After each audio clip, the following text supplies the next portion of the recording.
প্রিয় দেশবাসী, সবাই কেমন আছেন? আজকে কেমন উপভোগ করতেছেন? আমার সামনে দাঁড়ানো এই লক্ষ ছাত্র জনতা প্রত্যেকেই আজ 24-এর গণঅভ্যুত্থান পরবর্তী একটি ইতিহাসের সাক্ষী। এই ইতিহাস রচনা করতে যাচ্ছে এই বাংলাদেশের তরুণ প্রজন্ম, যারা জুলাই গণঅভ্যুত্থানের নেতৃত্ব দিয়েছে।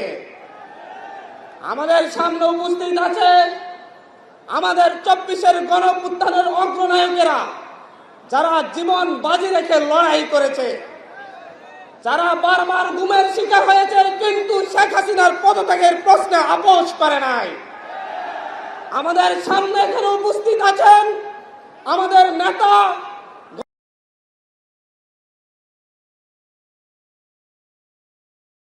মস্তক ছেড়ে এসে আবার জনতার কাতারে হাজির হয়েছেন। এই জনতা আজকে ভালোবাসা দিয়ে, সম্মান দিয়ে এই আজকে মানিক মিয়াতে উপস্থিত হয়ে করে নিয়েছে। বাংলাদেশে 1971 সালের পর থেকে বাংলাদেশে ঐতিহাসিকভাবে আমরা বারবার প্রতারিত হয়েছি।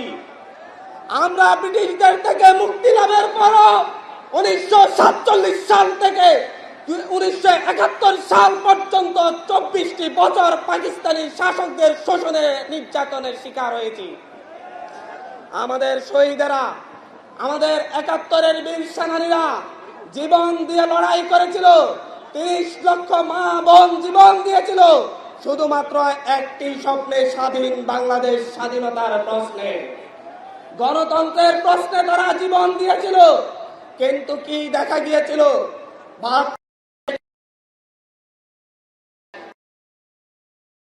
দুঃশাসন চাপিয়ে দিয়েছিল শেখ মুজিব। পক্ষী বাহিনী হত্যা করেছে। তৎকালীন বিরোধী দলীয় নেতা সিরাজ শিকদারকে হত্যা করে সংসদে দাঁড়িয়ে বলেছিল, কোথায় আজ সিরাজ শিকদার? সেই ধাম্বিক শেখ মুজিবের পরিণতি আমরা দেখেছি।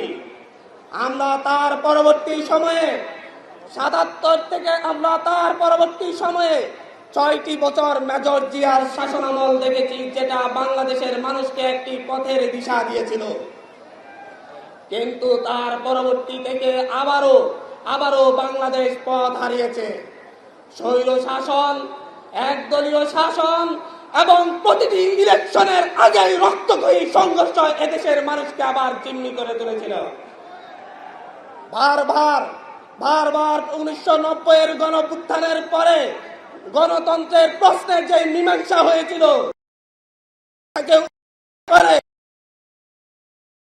নির্বাচনের আগে এদেশের মানুষ এক দল আরেক দলের মুখোমুখি দাঁড়িয়ে সংঘাতে লিপ্ত হতে বাধ্য হয়েছিল।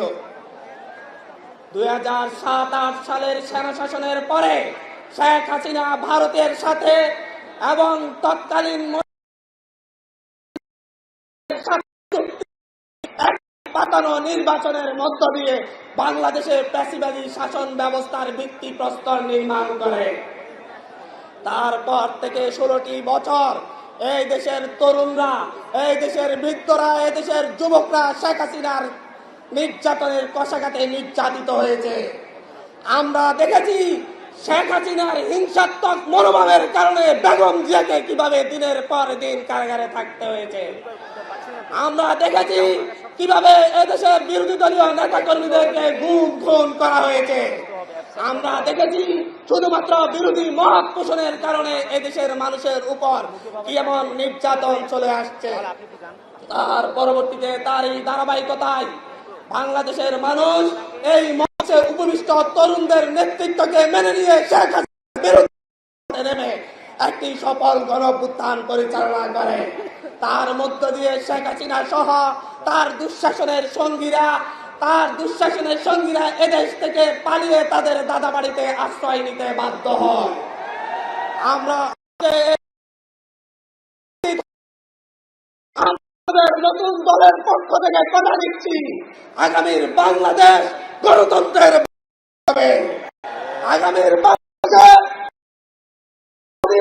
চাঁদাবাজ দখলদার মুক্ত বাংলাদেশ কায়েম করবে। আগামী বাংলাদেশে আর কোন নির্বাচনের আগে দলে দলে সংঘাত হয়ে প্রাণহানির ঘটনা তরুণরা ঘটতে দিবে না। আগামীর বাংলাদেশে সকল দল মত নির্বিশেষে একসাথে বসবাস করবে। আজকে যেমন আমাদের এখানে সারা দিয়ে বাংলাদেশের সকল রাজনৈতিক দল এখানে উপস্থিত হয়েছে, আগামীর বাংলাদেশ নির্মাণে আমাদের এই তরুণ প্রজন্মের নেতৃত্বে সকল রাজনৈতিক দলকে সাথে নিয়ে আগামীর বাংলাদেশ পুনর্গঠন করা হবে। এটা এই দেশবাসীর কাছে আমাদের প্রতিশ্রুতি।